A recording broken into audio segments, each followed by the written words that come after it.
مسلمان حضرت خالد بن ولید رضی اللہ تعالیٰ عنہ کی قیادت میں فتح تو حاصل کر گئے، مگر یہ کامیابی بہت بھاری ثابت ہوئی۔ وجہ یہ کہ صرف 13,000 مسلمان مجاہدین نے مسلمہ قذاب کی 40,000 کی فوج کو شکست دی تھی۔ مدینہ میں جب یہ خبر پہنچی تو لوگ خوشی سے جھوم اٹھے، جشن منانے لگے، لیکن حضرت عمر رضی اللہ تعالیٰ عنہ نے ایک تشویشناک پہلو دیکھا۔ اس جنگ میں بہت سے ایسے صحابہ شہید ہو گئے جو حافظ قرآن تھے، اور ان میں سے تقریباً 700 تو صرف حفاظ ہی تھے۔ حضرت عمر رضی اللہ تعالیٰ عنہ کے دل میں یہ خوف پیدا ہوا کہ اگر اسی طرح حفاظ شہید ہوتے رہے تو ایک دن ایسا آ سکتا ہے جب قرآن کے الفاظ یا اس کے ترتیب پر امت میں اختلاف ہو جائے اور مسلمان یہودیوں یا عیسائیوں کی طرح مختلف فرقوں میں بٹ جائیں۔ یہودیوں کا ماننا ہے کہ ان کی کتاب تورات اللہ نے موسیٰ علیہ السلام کو 40 راتوں میں مکمل دی تھی، لیکن قرآن مجید تورات کی طرح ایک ساتھ نہیں اترا، بلکہ 23 سال میں تھوڑا تھوڑا کر کے نازل ہوا۔ رسول اللہ صلی اللہ علیہ وآلہ وسلم کو بخوبی علم تھا کہ تورات اور انجیل وقت کے ساتھ ساتھ بدل دی گئی تھی، اسی لیے آپ صلی اللہ علیہ وآلہ وسلم نے شروع دن سے ہی قرآن کی حفاظت کے لیے ایک مضبوط نظام بنایا۔ قرآن کا سب سے پہلا لفظ جو نازل ہوا وہ تھا اقرا، یعنی پڑھو، مگر اس وقت مکہ میں پڑھے لکھے لوگ بہت کم تھے۔ خوش قسمتی سے اسلام قبول کرنے والوں میں کچھ ایسے بھی تھے جو لکھنا پڑھنا جانتے تھے۔ آپ صلی اللہ علیہ وآلہ وسلم نے انہیں قرآن لکھنے کے لیے منتخب کیا۔ جب بھی کوئی آیت نازل ہوتی، آپ صلی اللہ علیہ وآلہ وسلم انہیں بلاتے، آیت سناتے اور بتاتے کہ یہ کس صورت اور کس آیت کے بعد لکھنی ہے۔ وہ صحابہ انتہائی احتیاط سے لکھتے، پھر آپ صلی اللہ علیہ وآلہ وسلم کو پڑھ کر سناتے۔ اگر کوئی غلطی ہوتی تو آپ صلی اللہ علیہ وآلہ وسلم فوراً درست کرا دیتے اور 2-3 بار دہرائے بغیر کسی آیت کو آگے نہیں بڑھاتے۔ چونکہ لکھنے والے کم تھے، باقی صحابہ نے سن کر قرآن کو حفظ کرنا بھی شروع کر دیا۔ مکہ میں کئی سال یہ سلسلہ ایسے ہی چلتا رہا۔ ہجرت کے بعد مدینہ میں آپ صلی اللہ علیہ وآلہ وسلم نے مسجد نبوی میں قرآن لکھنے کا باقاعدہ نظام قائم کر دیا۔ مدینہ میں تعلیم کا تناسب مکہ سے بھی کم تھا، مگر یہاں ایک فائدہ یہ تھا کہ پہلے سے یہودی آباد تھے۔ ان کی کتاب تورات میں یہ ذکر تھا کہ مدینہ کے قریب ایک نبی آئیں گے، اس لیے وہ ہجرت سے 500 سال پہلے فلسطین سے یہاں آ کر بس گئے تھے۔ یہودی تعلیم میں عربوں سے بہت آگے تھے۔ آپ صلی اللہ علیہ وآلہ وسلم نے چاہا کہ مسلمان بھی اس سے فائدہ اٹھائیں، چنانچہ کچھ باصلاحیت نوجوانوں کو یہودیوں کے اسکولوں میں بھیجا تاکہ وہ لکھنا پڑھنا سیکھیں۔ ان نوجوانوں میں ایک نمایاں نام تھا زید بن ثابت رضی اللہ تعالیٰ عنہ۔ انہوں نے نہ صرف عربی بلکہ عبرانی، فارسی اور یونانی زبانیں بھی سیکھ لیں، اور پھر آپ صلی اللہ علیہ وآلہ وسلم کے ذاتی کاتب مقرر ہوئے۔ وقت کے ساتھ ساتھ یہ لکھنے والوں کا گروپ بڑھتا گیا۔ مسجد نبوی میں ان کے لیے الگ حصہ بنایا گیا جہاں یہ قرآن لکھتے اور باقی مسلمانوں کو پہنچاتے۔ ہجرت کے 2 سال بعد جب جنگ بدر میں کئی قیدی پکڑے گئے تو جو فدیہ نہ دے سکے انہیں حکم دیا گیا کہ 10 مسلمانوں کو لکھنا پڑھنا سکھا دو اور آزاد ہو جاؤ۔ اس طرح مدینہ میں مسلمانوں کے لیے اپنے اسکول بھی قائم ہو گئے۔ یہ کاتبین قرآن لکھنے کے ساتھ ساتھ مدینہ کی ریاست کے دوسرے اہم ریکارڈز بھی سنبھالتے تھے، جیسے مردم شماری، بازار کے کاغذات وغیرہ۔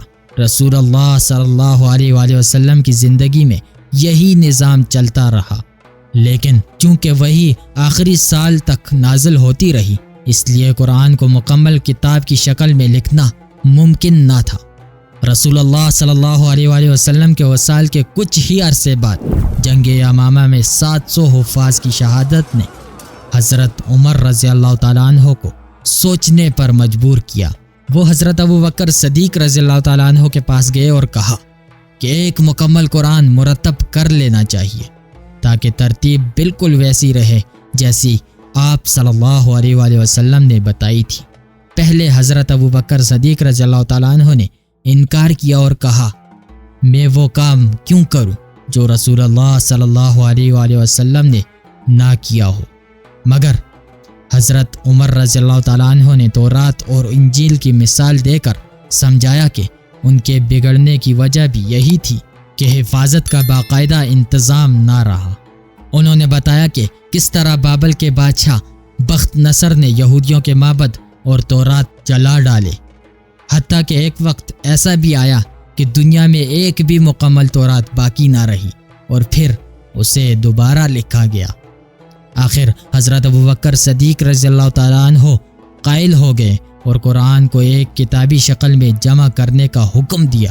یہ ذمہ داری زید بن ثابت رضی اللہ تعالیٰ عنہ کو دی گئی، جنہیں آپ صلی اللہ علیہ وآلہ وسلم نے بچپن سے خود تیار کیا تھا۔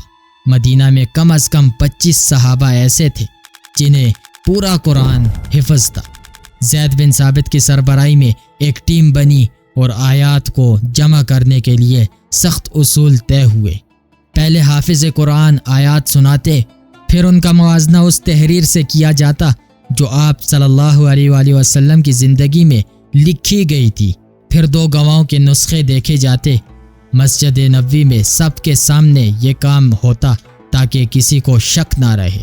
یوں پہلی بار پورا قرآن مجید صحیح ترتیب میں ایک مکمل کتاب کی صورت میں لکھا گیا۔ اس پر تمام صحابہ متفق تھے۔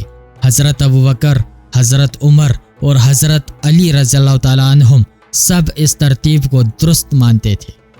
یہ نسخہ حضرت ابوبکر صدیق رضی اللہ تعالیٰ عنہ کے پاس رہا، پھر حضرت عمر رضی اللہ تعالیٰ عنہ کے پاس، اور ان کے بعد ان کی بیٹی اور ام المؤمنین حضرت حفصہ رضی اللہ تعالیٰ عنہ کے پاس پہنچ گیا۔ سالوں بعد حضرت عثمان رضی اللہ تعالیٰ عنہ کے دور میں جب سلطنت دور دور تک پھیل گئی تو مختلف لہجوں میں قرآن پڑھنے کی وجہ سے اختلاف پیدا ہونے لگا۔ ایک موقع پر آرمینیا کی سرحد پر فوج میں اس پر جھگڑا ہوتے ہوتے نوبت لڑائی تک آ گئی۔ فوج کے کمانڈر حضرت حذیفہ فوراً مدینہ پہنچے اور حضرت عثمان رضی اللہ تعالیٰ عنہ سے کہا، امیر المؤمنین، امت کو بچائیے۔ حضرت عثمان رضی اللہ تعالیٰ عنہ نے فیصلہ کیا کہ قرآن کو صرف ایک ہی لہجے میں لکھا جائے، مکہ کے لہجے میں، جو رسول اللہ صلی اللہ علیہ وآلہ وسلم کا لہجہ تھا، تاکہ اختلاف ہمیشہ کے لیے ختم ہو۔ انہوں نے زید بن ثابت رضی اللہ تعالیٰ عنہ کو دوبارہ بلایا، حضرت حفصہ رضی اللہ تعالیٰ عنہ سے پہلا نسخہ منگوایا، اسی لہجے میں قرآن کی کاپیاں تیار کیں، پھر حکم دیا کہ جتنے بھی پرانے نسخے ہیں جو مختلف لہجوں میں ہیں سب جمع کر کے جلا دیے جائیں۔ یہ نئے نسخے اسلامی سلطنت کے تمام صوبوں میں بھیج دیے گئے۔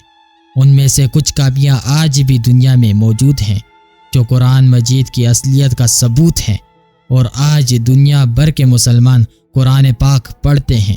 وہی کتاب جو رسول اللہ صلی اللہ علیہ وآلہ وسلم پر نازل ہوئی، حضرت ابوبکر صدیق رضی اللہ تعالیٰ عنہ نے اسے پہلی بار مکمل کتابی شکل دی، اور حضرت عثمان رضی اللہ تعالیٰ عنہ نے اسے ایک ہی لہجے میں لکھوا کر امت میں اتحاد قائم کیا۔ حضرت عثمان رضی اللہ تعالیٰ عنہ کا خوف یہ تھا کہ کہیں مسلمان قرآن کی وجہ سے فرقوں میں نہ بٹ جائیں، اور واقعی ایسا نہیں ہوا۔ البتہ دیگر معاملات میں فرقے ضرور بنے، لیکن آج بھی دنیا کے تمام مسلمان قرآن پاک پر ایک ہی بات پر متفق ہیں۔ الحمدللہ۔ سبسکرائب